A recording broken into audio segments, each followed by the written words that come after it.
So what are the hypotheses that we are going to do for this simplified case? First, the displacements are small. The displacements are small. Of course, if I just put my weight on this thing, that is deforming.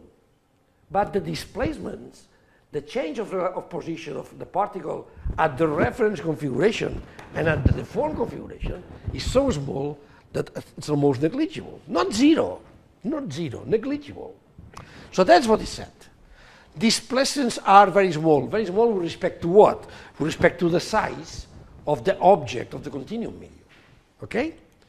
What are the consequences of that? Look, there is still a reference configuration and the deformed configuration, but since the displacements are small, they are very close to each other. They are almost indistinguishable.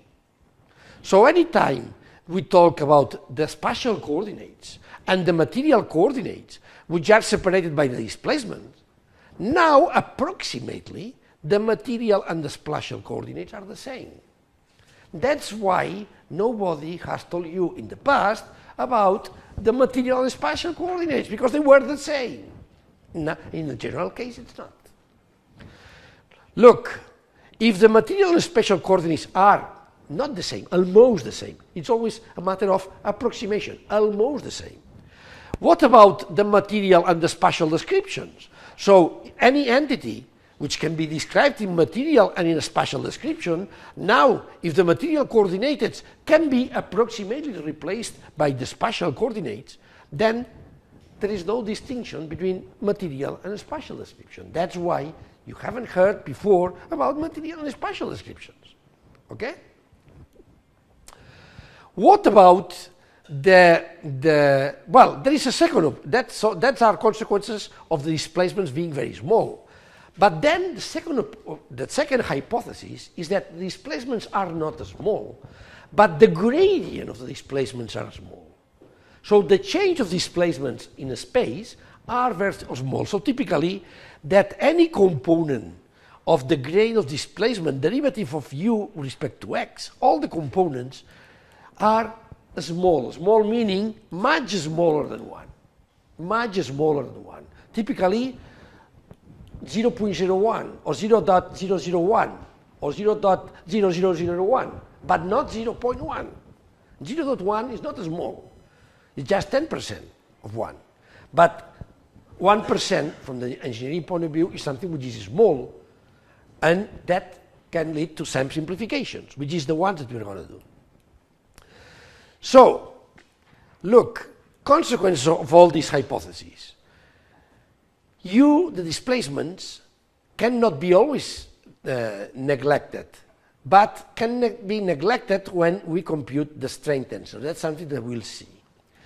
Look, about spatial and material gradients, again, the material gradients are the derivative with respect to the material coordinates, and the spatial gradients are derivative with respect to the spatial coordinates. But they are the same, so from now on in this theory, we'll never consider different or the difference of the material and the spatial gradient. We just talk about the gradient. Okay? So you see that a lot of things that we have introduced in general theory now become simplified. Okay? Look, another aspect, the local and material time derivatives. You remember that we said that since the same properties can be evolving along time, can be described either in the material description or in the spatial description, then we have the local derivative, the time derivative of a property in the spatial description as the sum of the local derivative, which is the partial derivative with respect to time, plus the convective derivative. But now, if the material and the spatial descriptions are the same, then the derivative with respect to time is just derivative with respect to time. So there is no convective derivative. Okay? Again, the concept of a local and convective derivatives doesn't appear in the infinitesimal strain theory. Okay? Just derivative with respect to time of the description of the property, which is the same in material or in a spatial description. So, what is the consequence? What are the consequences of this hypothesis? For instance, in the strain tensor. Look, we have defined the green Lagrange strain tensor, remember? And we have defined it in that way. And in terms of the gradients of the derivatives of the displacements, in that way, J plus J transposed plus J transposed times J. Or in components, this expression. Look, we said that the gradients of the displacement derivative are small. So this number is typically, say, 10 to the minus 2, okay? So this is 10 to the minus 2. This is 10 to the minus 2, but these are products of entities, all them small, times to minus 2. So that product, what is the typical size of this product? If this is times to the minus 2, times 10 to the minus 2 is times to the minus 4. Times to the minus 4. So here have two figures, two numbers, which are 10 to the minus 2, and here, or the order 10 to the minus 2 was smaller, and these are what is called low order infinitesimals. These are infinitesimals, that means something which is small, negligible, but this is much smaller than this. What does that mean? That this term here can be neglected with respect to this. So by neglecting this, we just made a mistake with these two or more orders of magnitudes with respect to these entities here. So we neglect that. So finally, we can neglect this term here and set that the Lagrange strain tensor becomes just this part here, 1/2 of the gradient of the displacements plus its transposed, okay, which is that expression here. So the expression is simplified. Okay, what happens with the Euler-Almansi strain tensor? We saw that it has this expression here, now in terms of the spatial gradients of the displacements. But again, every of these components is an infinitesimal, something which is a small, much smaller than one. And the product of two of these entities is negligible with respect to the gradients itself. So this part here can be neglected, committing a very small error. So now the Almansi or the spatial strain tensor can be expressed in that way, and since the capital J and small j, which are the gradients, material and spatial gradients, are the same here, they become the same. So this and this, the green Lagrange tensor and the Euler-Almansi strain tensor, degenerate in something which is the same, has the same expression. That is what we call the infinitesimal strain tensor.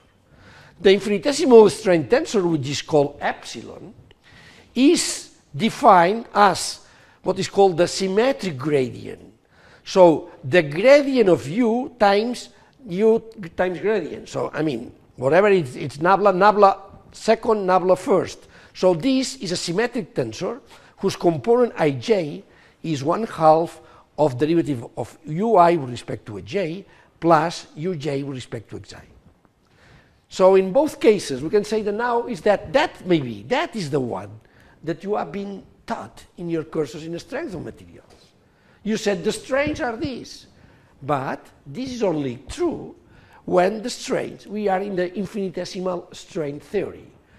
The general theory is what is called the large strain theory, or the finite strain theory, which is the one that we have visited so far. This is a restrictive theory, which can be applied in our profession many times, in other engineering, less than this. In our cases also, when we talk about fluids, is not applicable. In fluids, we cannot apply the infinitesimal strain theory. But in solids, we can apply, in many of solids in which civil engineers are related, are concerned, then we can apply the infinitesimal strain theory. Look, that the strains themselves are gradients of the displacement, so they are small. So, we cannot talk in infinitesimal strains. Strains are dimensionless entities. So we cannot talk of strains which are in infinitesimal strains, which are 3. Why? Because 3 is not an infinitesimal measure. It's not much smaller than 1. We can start talking about infinitesimal strain theories for strains smaller than, for instance, 1%, 0.01, or 0.001. Above this, we are committing a too large error by assuming the simplified theory of infinitesimal strains. So, if in any time you are reviewing some computations, numerical computations, for instance, and you see that the strains are 0.2 or 2 or 10, now you cannot apply the infinitesimal strain theory. You have to go to the general finite strain or large strain theory. Okay? That's the first message of this course. There are simplifications that cannot be done always, and this is one of them. But when it can be done, it simplifies our life a lot, and that's what we are going to study now. How does it simplifies our life? Look, many expressions, for instance, the stretches that have these expressions, now if the elements, the strains are small, infinitesimal, this product is small, and in infinitesimal theory, a square root of 1 plus x, x being very small, can be replaced by 1 plus x. So the stretch in a certain direction t can be approximately computed as, instead of this formula, square root, this formula 1 plus t epsilon, epsilon being the infinitesimal strain theory. But that again is only valid if epsilon is small. If it's not an infinitesimal, you cannot do that. Okay? And then you have to apply this formula. Also for the unit elongations. Unit elongations that were computed as the lambda minus 1, then in that case is just t epsilon t. And look, in that case, doesn't matter if we are talking about the small t, which is the direction of the segment and the reference configuration, or capital T, which is the direction of the sensor, the reference configuration, they are the same. They are the same. I just imagine that situation in which the deformation, there is deformation. The strains are small, but both the spatial and material configurations are very close to each other, are indistinguishable. Okay? Not exactly the same, undistinguishable. Look, about the interpretation of the infinitesimal strains. Now, the infinitesimal strain tensor is a symmetric tensor, so we can express that in form of 6 numbers, 1, 2, 3, 4, 5, 6, and this here can be obtained just by symmetrization with respect to the main diagonal. Okay? How do we interpret the components of this? What is the information contained in here or in here or in there? Well, we go again to see what is a segment that is, and the form time, it's oriented in the direction x, and then we compute the stretch. The stretch is 1 plus t epsilon t, but t is now 1, 0, 0. That is the segment. So by t being 1, 0, 0, the stretch of this segment oriented in the direction x is precisely epsilon 1, 1. So epsilon xx. So epsilon, so the stretch of the unit elongation, okay? The unit elongation is directly epsilon xx. So now, if we want to interpret what is the meaning of the elements at the diagonal of the infinitesimal strain tensors, I can say they are just the unit elongations in the directions, Cartesian directions, x, y, and z, directly. So the stretch in direction 1 is epsilon 1, 1. The stretch in direction 2 is epsilon y, y. The unit elongation in direction 3 is epsilon z, z. Okay? So that's what we can say about the interpretation of the elements of the diagonal of the infinitesimal strain tensor. This interpretation is similar but not the same that we gave to the, in the general theory. We said that this not directly epsilon x equal to the elongation, to the unit elongation in the direction x. We said that they were related, there was a formula. But here, that interpretation is straightforward. It's just the component epsilon xx is the unit elongation in the direction x. The component epsilon yy is the unit elongation, so the increment of length per unit of length of the direction y. The component epsilon cz is the increment of length per unit of length in the direction z. Okay? And what about the infinitesimal strains? Well, this is the general formula.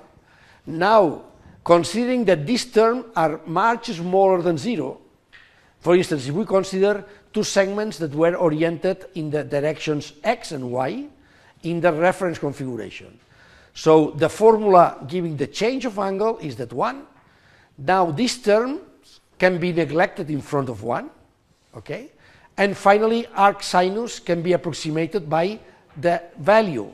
Sinus can be approximated by the angle. So finally, we obtain that the angle after the deformation of these two segments is pi over 2 minus twice epsilon xy. So this can be expressed in the following way. The increment of the angle, which was the final one, theta xy, minus the original one that was theta over 2, can be now directly approached as minus, don't forget never this minus in front, twice, don't forget never this twice, epsilon xy. So, 1/2 of the increment of an angle, of the increment, no, because there is a minus here, of the decrement. So the angular distortion or the angular strain, epsilon xy, is 1/2 of the decrement of the angle of two segments that were oriented in the directions x and y at the reference configuration. In the same way, epsilon xz and epsilon yz are 1/2, don't forget 1/2, of the increment of angles of segments that at the reference configuration were placed at directions xz and yz. Decrement. So if epsilon xy or epsilon xz or epsilon iz, called the angular strains, are positive, that means that the angle has decreased. And if they are negative, that means that the angle has increased because of this minus here. Okay? Look, the infinitesimal strains, the infinitesimal strain is a symmetric tensor. So, in order to describe this tensor, in fact, I only need 6 components. 1, 2, 3, 4, 5, 6. These other two are symmetric. The angular strains here are equal to the angular strains up there. So, I only need 6 numbers to describe this tensor.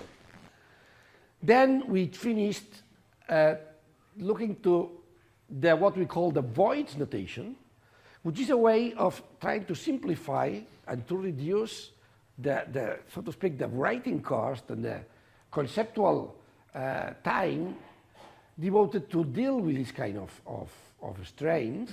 Instead of the scientific notation, which is the one that we have used so far, then we resort to define what we call the strain tensor, the void strain vector, which is a 6 times 1 vector. The 3 first components are the longitudinal strains, and the other 3 components are what we call a new definition, which is called the angular strains. Angular strains, which are nothing else than directly the decrease of the angles of the corresponding segments. Okay, this is what we call the strain vector. This is what we call the strain tensor, to distinguish the two notations. And we'll see that they can be, for practical purposes, they can be exchanged, we will see, due to some properties that we'll examine later on. Okay. Now, of course, we can continue operating on this small strain tensor derive these formulas. That's a formula here that can be useful in some cases, which just provides what is the increment of the angle in the present configuration with respect to the angle which is not straight as we did before, but any angle of two segments at the reference configuration. And again, doing operations, I think that you can just manage yourself that. Finally, we arrive to that formula that provides what is the increment of angle from these two segments, from the reference to the present configuration, just in terms of the initial angle and also in terms of the orientations of the two segments at the reference configuration.